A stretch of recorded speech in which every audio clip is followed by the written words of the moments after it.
Lamongan kulo Lamongan Mbah. Lah wong kepriwe jene kepengin berguru sing temenan sih. Ya akhirnya gini ku.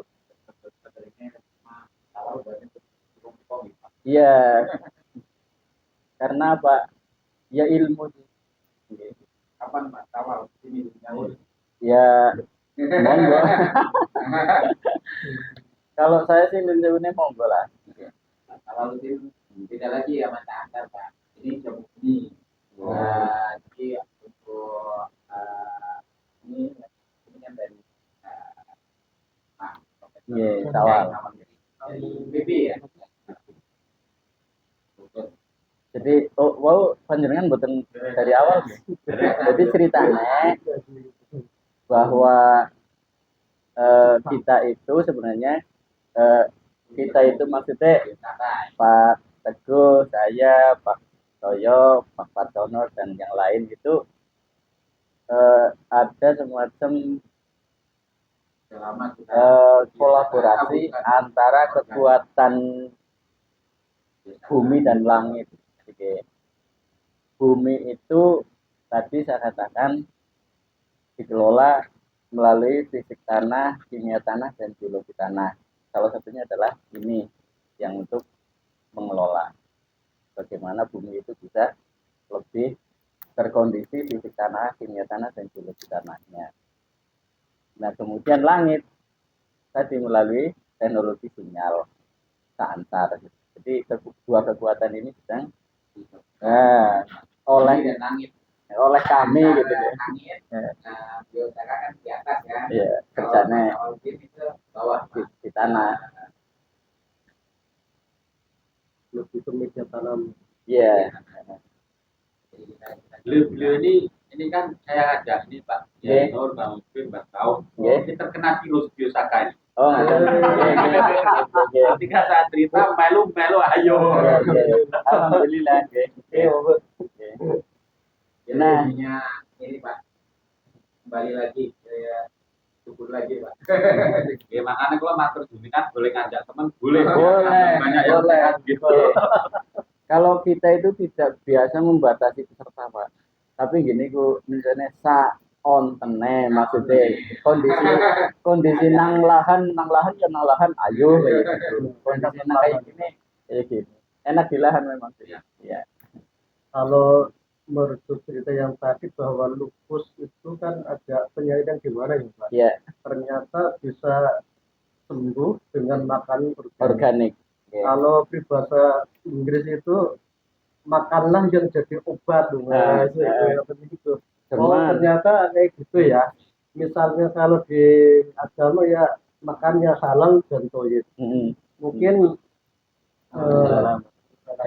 nah ini suhunya rawuh.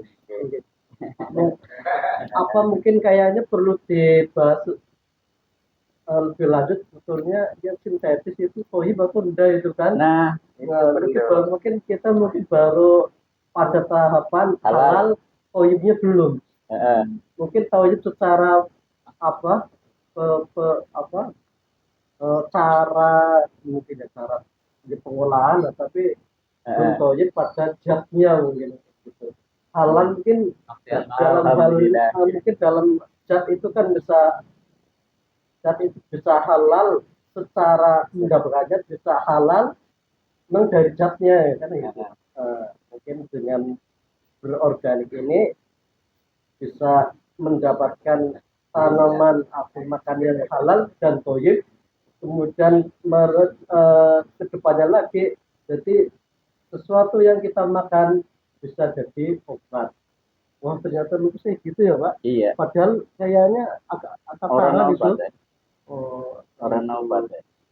Menurut karena itu termasuk autoimun. Iya. Setiap penyakit autoimun itu enggak ada obatnya. Termasuk terus apa ya?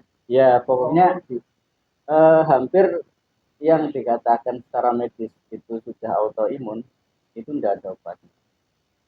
Tapi kenyataan Mas Agung Hartanto sembuh Pak dengan berorganik. Artinya bahwa thayyib tadi menjadi bahasan yang lebih spesifik ya. Nah sekarang kalau kita perbandingkan ya, Buncewu lah, bukan kita menyalahkan urea ya, tidak. Ini saya disclaimer dulu, soalnya kok lo kowe ngomong urea elek kayak gitu dan sebagainya, kok aku malah jadi sekolah maning. Iya. Tiket pergi kayaknya. Nah, ini saya disclaimer ya, bukan saya menjelek-jelekan produk urea maupun kimia sintetik yang lain lah ya. Tapi mari kita sedikit mencermati yang dikatakan oleh Gus Toyo ini. Tojib apa ora janjane sih? Sesuatu yang tojib, kita kan halal jelas lah ya, kita sudah punya patokannya, halalan toyiban. Tojib itu nanti munculnya menjadi berkah, Pak. Tapi ketika sesuatu yang halal dan tidak toyib, munculnya bukan berkah. Tapi ya wis pokoknya anaknya kayak gue. Dan bahkan cenderung bisa merusak. Halal kok bisa merusak, energinya gimana logikanya? Karena tidak mendapatkan berkah. Sedangkan berkah menurut para kiai niku ziyadatul khair. Tanda-tanda sesuatu itu berkah itu selalu tambah kebaikan.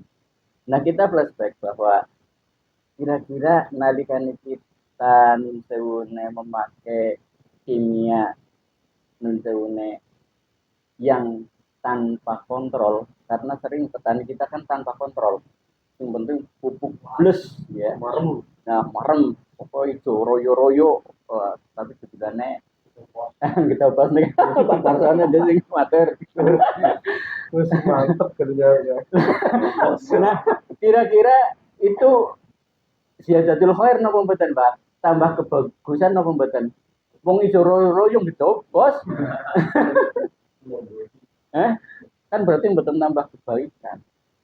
Itu ciri satu nggih, bahwa setiap yang kita lakukan tidak menambah kebaikan, itu sebenarnya kehilangan berkah. Nah, maka ketika kemarin saya memposting fihi ma fihi sing pun maca nggih, aja ndeleng fisike sesuatu itu, tapi sebenarnya sesuatu itu bukan sesuatu yang itu. Nyatanya Jororojo mboten nonton isine gitu, Bos. Wah, aku main banget tanduranku Jororojo gitu.